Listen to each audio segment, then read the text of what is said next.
एक हरे भरे जंगल में एक छोटी सी चिड़िया चिड़ी रहती थी।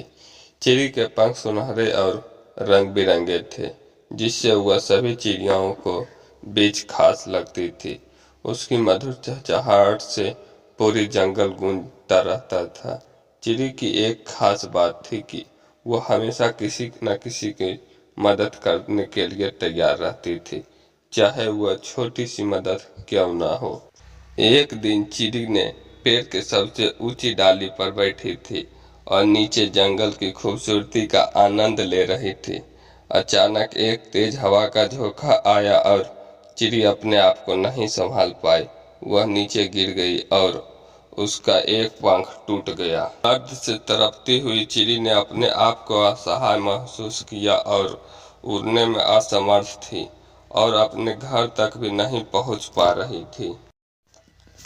जंगल के अन्य पक्षियों ने चिड़ी को हालत देखी, लेकिन किसी ने भी उसकी मदद के लिए कदम नहीं बढ़ाई। सब सोचने लगा कि चिड़ी अब कभी उठ नहीं पाएगी और उसे छोड़ दिया। चिड़ी बहुत उदास हो गया, लेकिन उसने हिम्मत नहीं हारी। वह जानती थी कि उसकी मेहनत और आत्मविश्वास से वह इस कठिनाई को भी पार कर पाएगी। कुछ दिन बीता और एक दिन जंगल में एक बूढ़ी और समझदार चील आई। उसने चिड़ी को देखा और उसकी हालात समझी। चील ने चिड़ी को सहारा दिया और कहा, बेटा, दुख में ही शक्ति का परीक्षा होती है। तुम्हें अपने आप को मजबूत बनाना होगा। चील ने चिड़ी को उड़ने की नई तकनीक सिखाई और उसे अपने पंखों को धीरे धीरे ठीक करने का भी उपाय बताया। चिड़ी ने चील की बातों को बहुत ध्यान से सुना और उस पर अमल करना शुरू कर दिया।